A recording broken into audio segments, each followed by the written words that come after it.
ये कोई इंसिडेंस नहीं है, बल्कि मैं एक्स्ट्रा करता हूँ। ये बात कही है क्रिस्टियानो रोनाल्डो ने। रोनाल्डो की काबिलियत का अंदाजा इसी बात से लगा लो कि विराट कोहली अगर किसी स्पोर्ट्समैन से बहुत ज़्यादा प्रभावित है तो वो और कोई नहीं बल्कि खुद रोनाल्डो है। मैंने उनके कुछ इंटरव्यूज देखे और कुछ पॉइंट्स मुझे बहुत ही अच्छे लगे जो मैं आपके साथ आज शेयर करने वाला हूँ। इन्हीं एडवाइस आपको और आपकी ज़िंदगी को पूरी तरह से बदल सकती है। एक सवाल उनसे पूछा गया कि वो क्या है जो कि एक प्लेयर को बेस्ट प्लेयर बनाता है, तो उनका जवाब था वो चाहे कोई सा भी स्पोर्ट्स हो, बेस्ट प्लेयर हमेशा बेस्ट को फॉलो करते हैं। और जब आप बेस्ट बनना चाहते हो तब आप टाइम पास नहीं कर सकते, ज़्यादा सो नहीं सकते, ज़्यादा आराम नहीं कर सकते। कोई और होगा जो आपसे आगे निकल सकता है। दुनिया के टॉप फुटबॉल प्लेयर से मेरा कंपटीशन हमेशा चलता रहता है और कंपटीशन बुरा नहीं है, इससे आपकी ग्रोथ होती है। हम बेस्ट प्लेयर से कॉम्पीट कर रहे हैं, ये मेरा एक बहुत बड़ा मोटिवेशन है। साल दर साल हमें उनसे आगे निकलना है, ये एक बहुत बड़ा मोटिवेशन है। तो कंपटीशन बुरा नहीं है, बल्कि कंपटीशन हेल्दी है, इससे हमारी ग्रोथ होती है। और रोनाल्डो कहते हैं कि मेरे लिए सबसे इंपॉर्टेंट चीज़ है वो है मेंटेलिटी। एक प्रोफेशनल फुटबॉलर बने रहना, टीम की हेल्प करना, ये सब कुछ डिपेंड करेगा आपकी मेंटेलिटी पर, आपकी पॉजिटिव सेल्फ टॉक पर, कि आप अपने अंदर ही अंदर क्या कहते हो। ये चीज़ किसी कोच, फैंस, मीडिया इन पर डिपेंड नहीं करेगी, डिपेंड करेगी आप पर, आपकी मेंटेलिटी पर। और रोनाल्डो कहते हैं कि अगर मैं भी आपके साथ रहूँ, आपको एडवाइस दूँ, दुनिया का बेस्ट प्लेयर आकर के आपको एडवाइस दे, आपके साथ रहे, लेकिन अगर आपके अंदर से कुछ करने का नहीं है तो आप नहीं कर पाओगे। एक बर्निंग डिजायर, प्रबल इच्छा शक्ति आपके अंदर होनी चाहिए। फिर उनसे सवाल पूछा गया कि क्या आप दुनिया के बेस्ट फुटबॉलर हो, तभी रोनाल्डो ने कहा कि मुझे तो यही लगता है कि हाँ, मैं ही दुनिया का बेस्ट फुटबॉलर हूँ। मैं मेरे माइंड में हमेशा ही बेस्ट रहता हूँ।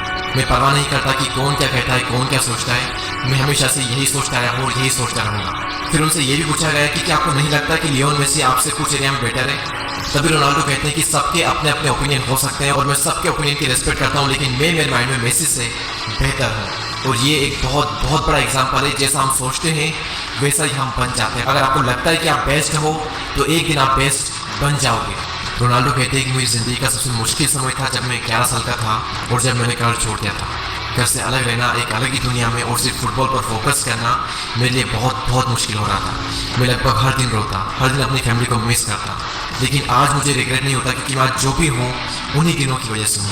बिना सेक्रीफाइस किए ये सक्सेस मुझे नहीं मिल सकती थी। मैंने भी सेक्रीफाइस किया, मेरी फैमिली ने भी किया और उसी की बदौलत आज मैं यहाँ पर हूँ। तभी उनसे एक और क्वेश्चन पूछा गया कि जब आपका मुश्किल समय चल रहा था तब क्या आपने ये सोचा था कि आज आप इस लेवल पर होंगे जहाँ पर आज आप हो? तो उन्होंने कहा नहीं, मैंने ये तो इमेजिन नहीं किया था, लेकिन हाँ मैंने इतना इमेजिन किया था कि मैं एक प्रोफेशनल फुटबॉलर बनूंगा, मैं कुछ ना कुछ तो फुटबॉल के अंदर कर ही जाऊंगा। और ये जो बिलीफ है, जो फेथ है ना, ये हर उस इंसान के अंदर थी जो आज एक लेवल पर है। भले उसने ये ना सोचा हो कि मैं अपनी फील्ड में नंबर 1 पर होऊंगा, लेकिन उसके अंदर ये तो होता ही होता है कि मैं अपनी फील्ड में कुछ ना कुछ तो कर जाऊंगा। जिस इंसान को अपने आप पर पूरा विश्वास होता है ना, वही इस दुनिया में वो कर पाता है जो करना चाहता है। आप चाहे कितने भी टैलेंटेड हो, हार्ड वर्किंग हो, क्रिएटिव हो, अगर आपको खुद पर विश्वास नहीं है ना तो ये सारी चीज़ें बेकार है। मैं अगर आपको मेरा एग्जांपल दूं तो भले मैंने ये नहीं सोचा था कि मेरे 1 मिलियन सब्सक्राइबर्स होंगे, लेकिन मेरा जो बिलीफ था ना वो बहुत ज़्यादा स्ट्रॉन्ग था कि मैं यूट्यूब पर कुछ ना कुछ तो कर जाऊंगा। भले ही मेरे 1 लाख सब्सक्राइबर्स होंगे, लेकिन होंगे, किसी भी हाल में होंगे ही होंगे।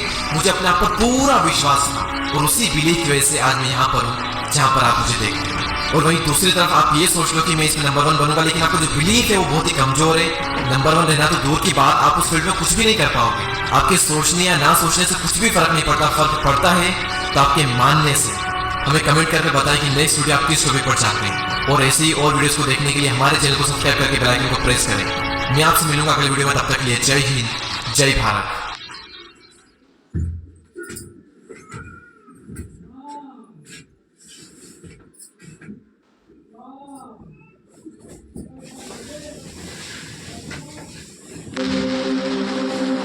कभी अगर बनना हो तो बाज बनना, लेकिन कभी तोता मत बनना। तोता बोलता तो बहुत है, लेकिन ज़्यादा ऊंचाई तक उड़ नहीं सकता। बाज बोलता बहुत कम है, लेकिन सबसे ऊंचाई पर उड़ता है, और बाकी पंछियों का राजा होता है एक बाज। आज मैं आपको 5 ऐसे पॉइंट्स बताऊंगा जो कि हर इंसान को बाज से सीखना चाहिए, और लाइफ की बहुत बड़ी लर्निंग है इन 5 पॉइंट्स में। पहला लेसन, ईगल फ्लाई अलोन। बाज अकेले उड़ता है और बाकी पंछियों के मुकाबले सबसे ऊंचाई पर उड़ता है। बाज अकेले उड़ेगा, लेकिन कभी भी चिड़िया और छोटे पंछियों के साथ नहीं उड़ेगा। बाज हमेशा या तो बाज के साथ उड़ता है या फिर अकेला उड़ता है। और इससे हमें यह सीख मिलती है कि छोटी सोच वाले लोगों से हमेशा दूर रहें और अकेले रहो, क्योंकि यही वो समय है जब खुद को जानने का असली मौका मिलता है। दूसरा लेसन, बाज का विजन बहुत ज़्यादा क्लियर होता है और बहुत ज़्यादा स्ट्रॉन्ग होता है। बाज अपने शिकार को 5 किलोमीटर दूर से ही देख लेता है और जब एक बार उसे अपना लक्ष्य दिख जाता है तो उसके बाद चाहे रास्ते में कितनी भी मुश्किलें क्यों ना आए, वो अपने लक्ष्य को हासिल करके ही दम लेता है। इससे भी एक बहुत बड़ी सीख मिलती है कि अपना विजन क्लियर रखो और उसे हासिल करने में फिर चाहे कितनी भी मुश्किलें क्यों ना आए, पीछे मत हटो उस बाज की तरह। तीसरा लेसन, बाज कभी भी मरे हुए जानवरों को नहीं खाता, वो हमेशा जिंदा शिकार करता है। और इससे हमें ये सीख मिलती है कि जो हमारा पास्ट है वो मर चुका है, तो अपने उन मरे हुए सड़े हुए थॉट्स पर ध्यान मत दो और अपनी आने वाली ताज़ी फ्रेश ज़िंदगी पर ध्यान लगाओ। अपने पास्ट की पुरानी यादें जो तुम्हें तंग करती है उन्हें वहीं रहने दो जहाँ पर उसकी जगह है, और तुम्हारे पास्ट की जगह है तुम्हारे पास्ट में, उसे वर्तमान में जगह मत दो।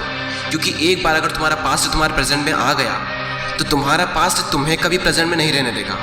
पास्ट में तुम्हारे साथ कितना भी बुरा क्यों ना हुआ हो, वो सब यादें, वो सब थॉट्स मर चुके हैं, और उस बाज की तरह बनो जो कभी भी मरी हुई चीज़ों को नहीं खाता। चौथा लेसन, जब आंधी तूफान आते हैं तो बाज बहुत ज़्यादा एक्साइटेड हो जाता है। जब बारिश होती है तो सारे पंछी छिपकर बैठ जाते हैं, लेकिन बाज को बड़ा मज़ा आता है। जब तेज हवाएं चलती है तो बाज उन हवाओं के सहारे और तेज़ी से ऊपर की ओर उठता है, और ऊपर उड़ते उड़ते इतना ऊपर उड़ जाता है कि बादलों से भी ऊपर पहुंच जाता है। और इससे भी एक बहुत बड़ी सीख मिलती है कि मुसीबत में मज़ा ढूंढो।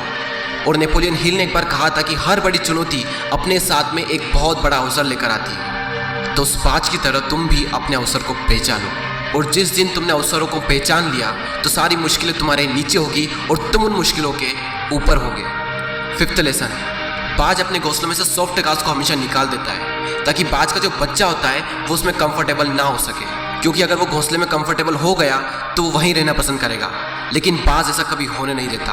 बाज एक पंछी है और उसे भी ये बात पता है कि there is no growth in comfort zone. लेकिन हम तो इंसान है ना, और इंसान होने के बावजूद भी कई सारे लोग इस बात को समझते ही नहीं। आप जितना ज़्यादा कंफर्ट जोन में रहोगे, आपकी लाइफ आने वाले टाइम में उतनी ही ज़्यादा अनकंफर्टेबल हो जाएगी।